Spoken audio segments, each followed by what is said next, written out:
Baik, berjumpa lagi di mata kuliah akuntansi manajemen atau manajemen accounting. Nah, kali ini kita akan masuk untuk membahas bab 2 tentang informasi akuntansi penuh. Ya. Oke, kita lanjut dengan definisi dari informasi akuntansi penuh, ya. Definisi dari informasi akuntansi penuh adalah seluruh aset, baik seluruh pendapatan yang diperoleh atau seluruh sumber yang dikorbankan untuk suatu objek informasi, ya.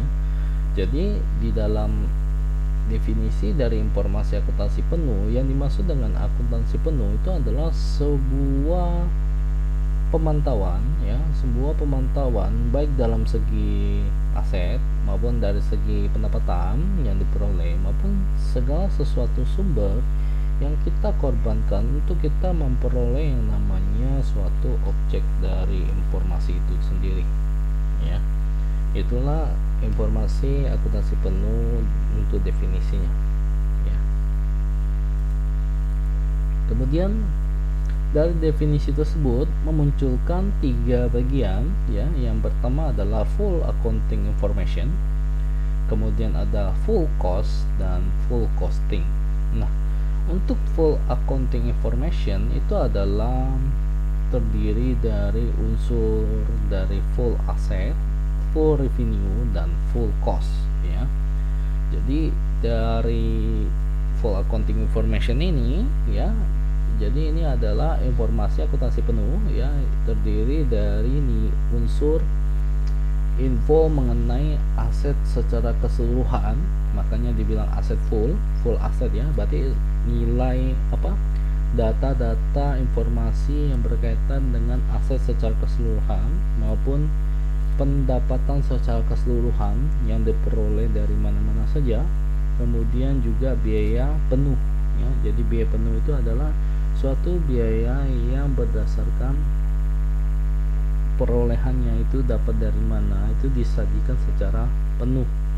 Jadi jelas peruntukan biaya penuh itu dapat dari mana-mana saja, ya.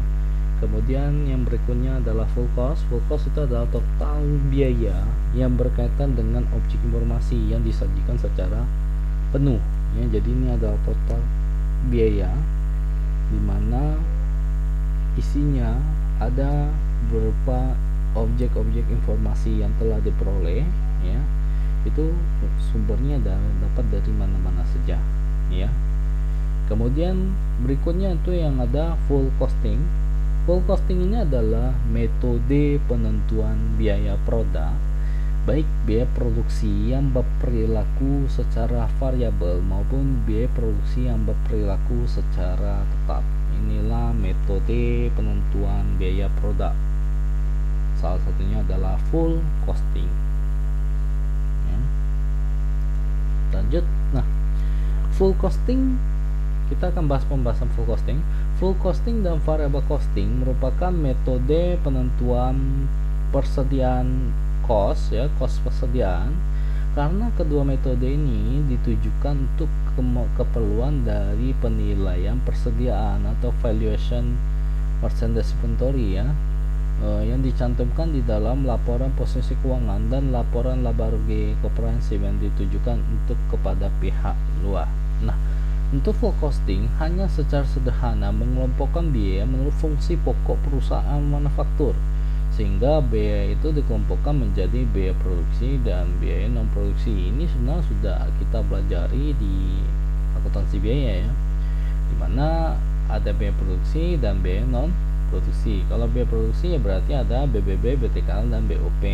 Sedangkan yang non produksi berarti ada biaya pemasaran dan biaya administrasi dan umum. Inilah full costing yang mengelompokkan biaya berdasarkan dari fungsi pokok perusahaan manufaktur, sehingga biaya itu dikelompokkan menjadi dua, yang satu produksi, yang satu non produksi. Baik, yang berikutnya adalah yang namanya variable costing. Nah, variable costing ini juga merupakan bagian dari metode penentuan persediaan, ya, selain dengan full costing, ya. Cuman untuk variable costing ini dia cara untuk mengelompokkan biayanya menurut perilaku biayanya dalam hubungan dengan berkaitan dengan namanya perubahan volume aktivitas. Nah, variable costing ini kita hanya fokus untuk memperhitungkan biaya penuh produk terbatas. Biaya produksi hanya berdasarkan yang sifatnya variabel saja, ya. Sedangkan biaya produksi tetap akan diperlakukan sebagai biaya produksi. Selain itu, variabilitas biaya menurut variable costing hanya akan dihubungkan dengan aktivitas yang bersangkutan dengan jumlah produk yang diproduksi atau unit level activities, ya. Jadi perbedaannya adalah kalau full costing dan variable costing. Kalau full costing kan dia mengelompokkan berdasarkan fungsi dari pokok perusahaan itu, baik ada dibagi biaya produksi dan non produksi. Namun kalau di variable costing itu mengelompokkannya itu berdasarkan dari perilaku biaya. Jadi ada biaya variabel dan biaya tetap, ya. Untuk yang variable costing itu lebih memfokus kepada biaya produksi variabel saja, ya, yang benar-benar difokuskan di dalam variable costing. Dan ini juga sebenarnya sudah dipelajari di akuntansi biaya, ya. Jadi hanya mereview kembali apa yang sudah dipelajari sebelumnya karena ini sangat berkaitan, ya. Nah, yang baru kali ini adalah ini yang baru, ya, karena full costing dan variable costing itu disebut dengan konvensional, ya, model konvensional. Nah, yang model baru adalah model ini, activity based costing, yang sudah sebelumnya saya jabarkan di bab 1, ya, tentang ini, ya. Cuma penjelasannya memang belum lengkap. Nah, kali ini saya akan jelasin tentang activity based costing. Nah, activity based costing ini merupakan metode penentuan cost produk atau produk costing yang ditujukan untuk menyediakan informasi biaya produk secara akurat, ya, secara akurat bagi kepentingan manajemen dengan mengukur secara akurat konsumsi sumber daya dari setiap aktivitas yang digunakan untuk menghasilkan produk. Nah, kalau di full costing dan variable costing itu mereka fokus kepada fungsi pokok perusahaan dan fungsi dari perilaku biaya. Nah, kali ini kalau dibicara di activity based costing itu hanya fokus yang namanya konsumsi sumber daya dari setiap kegiatan aktivitas yang digunakan untuk menghasilkan produk. Makanya disebut dengan activity based costing, ya. Penentuan biaya berdasarkan aktivitas. Nah, full costing dan variable costing itu proses penentuan biaya produk hanya pada fase produksi saja. Jadi ketika pada saat barang itu sedang dibuat. Tapi kalau activity based costing menitik beratkan penentuan biaya produk di semua fase pembuatan produk, dari sejak fase desain, pengembangan produk, fase produksi sampai penyerahan produk kepada customer, ya. Jadi kalau di full costing dan variable costing itu harga pokoknya itu kita lihat dari proses produksinya saja, baik dari sisi full costing maupun sisi dari variable costing, baik dari secara penentuan biaya penentuan fungsi pokok perusahaan dengan fungsi perilaku biaya. Tapi di activity based costing itu sangat berbeda sekali karena mulai dari saat fase desain, ya. Kalau kita bicara fase desain itu berarti kita mulai pada saat kita membuat blueprint suatu barang, itu sudah ada biaya di situ, ya. Biasanya yang ada blueprint itu adalah kayak pembuatan sebuah mobil, ya, Nah, pembuatan sebuah mobil biasanya dimulai dari gambar dulu, ya.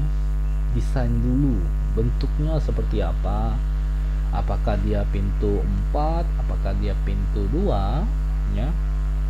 Terus apakah rodanya itu roda kecil atau roda besar, ya, apakah ada wing, ya, kemudian bumpernya seperti apa modelnya dan segala macam, itu semua sudah ditentukan di awal. Apakah apakah dia 2 WD atau 4 WD mobil itu ya. Jadi pada saat waktu penggambaran atau fase desain itu sudah ada biaya. Jadi sebenarnya kalau full costing dan variable costing secara umumnya kalau kita lihat mereka fokus pada BBB dan PTKL ya, BBB dan PTKL untuk full costing dan variable costing ya, BBB dan PTKL. Sedangkan kalau activity based costing itu mulai dari yang namanya BOP. Mereka fokus concern di BOP ya, jadi ada perbandingan base dalam perhitungan costing ini ya, perhitungan base dari perhitungan costing ini itu sudah ada perbedaan ya.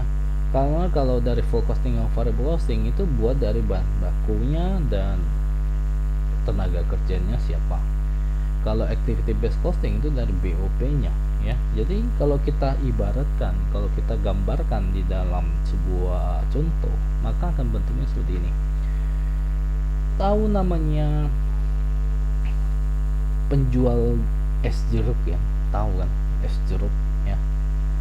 Bahkan kalau yang sudah pernah diajar akuntansi biaya pasti sudah pernah mengalami seperti ini.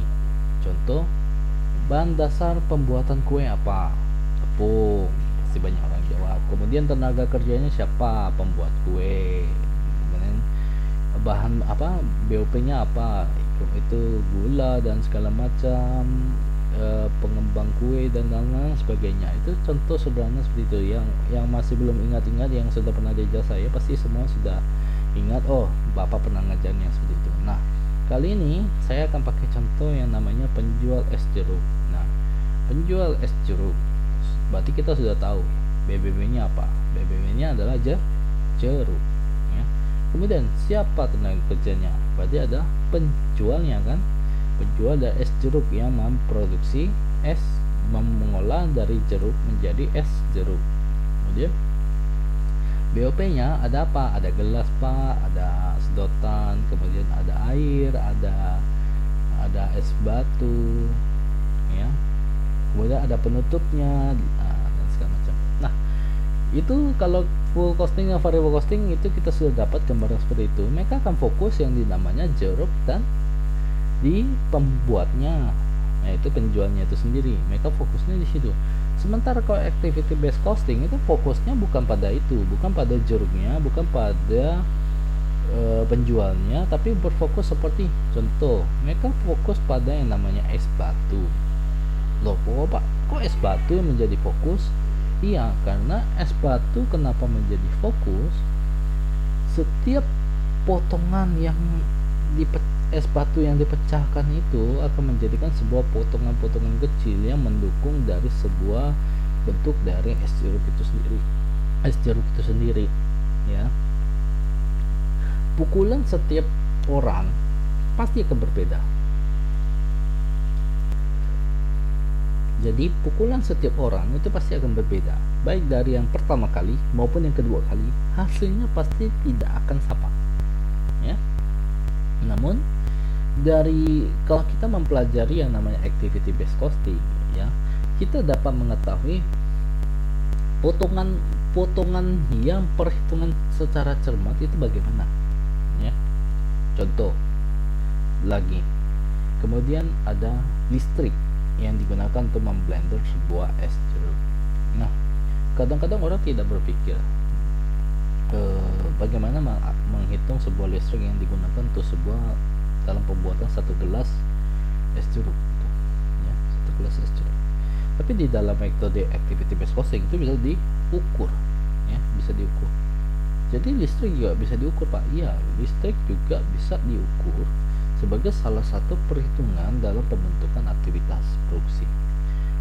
Makanya itu dari activity based costing ini berfokus sama aktivitas-aktivitas, terutama aktivitas-aktivitas di bidang BOP yang sulit sekali untuk diukur. Karena kalau kita berpikir secara biasa, gimana sih ngitung es batu itu modalnya berapa? Dari sebuah es batu yang besar kita potong-potong jadi pukul-pukul jadi kecil, itu perhitungannya gimana?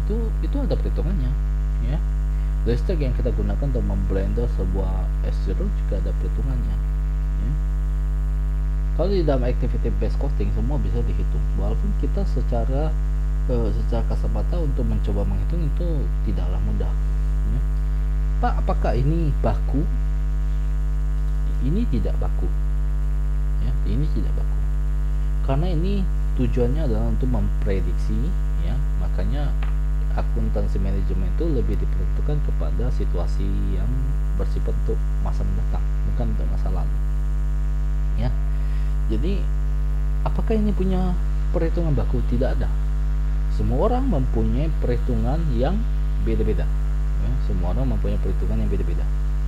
Ada yang menilai sebuah es batu itu satu gelas itu bisa nilainya adalah 300 rupiah, ada yang 500 rupiah, ada yang 600 rupiah, misalkan seperti itu tidak bisa kita memberikan panduan atau patokan, oh ini standar minimalnya berapa. Enggak, tidak bisa.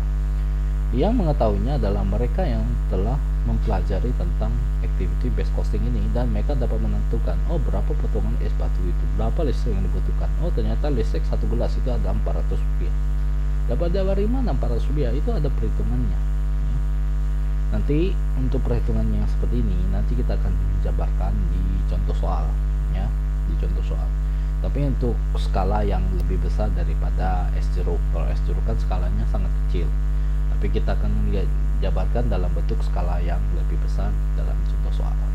Nah, sebelum kita maju ke activity based costing, perhitungannya seperti apa, nanti saya akan memperkenalkan dulu substansi yang digunakan di dalam activity based costing, karena mereka itu berbeda-beda, ya. Mereka itu berbeda-beda.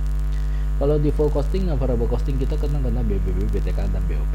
Tapi kalau di dalam activity based costing kita kenal dengan 4 metode, nanti kita akan jelaskan di sini. Nah, untuk perbedaan full costing, variable costing, dan activity based costing ini kita gambarkan di sini, ya. Di full costing kita akan kenal dengan namanya biaya produksi, biaya pemasaran, dan biaya administrasi dan umum, ya. Karena ini pembagiannya berdasarkan fungsi pokok perusahaan. Kemudian untuk variable costing hanya dibagi menjadi dua saja, yaitu ada biaya variabel dan biaya tetap, ya. Kemudian untuk activity based costing itu dibagi menjadi unit level activity cost, ya. Kemudian ada batch related activity cost, kemudian ada product sustaining activity cost, dan terakhir adalah facility sustaining activity cost, ya. Jadi ada 4. Kalau full costing ada 3, produksi, pemasaran, dan admin, dan umum. Variable costing itu ada 2, itu ada variabel dan tetap. Sedangkan di activity based costing itu kita bagi menjadi 4. Ada unit level activity cost, base related activity cost, product sustaining activity cost, dan facility sustaining dari activity cost. Jadi ada 4 untuk penentuan dasar dari activity based costing, ya. Nah, perbedaan konvensional costing method dengan activity based costing method. Nah, ini kalau konvensional costing method itu adalah full costing dan variable costing, ya. Sedangkan activity based costing itu berdiri sendiri. Untuk tujuan dari konvensional costing itu adalah untuk penilaian persediaan, ya.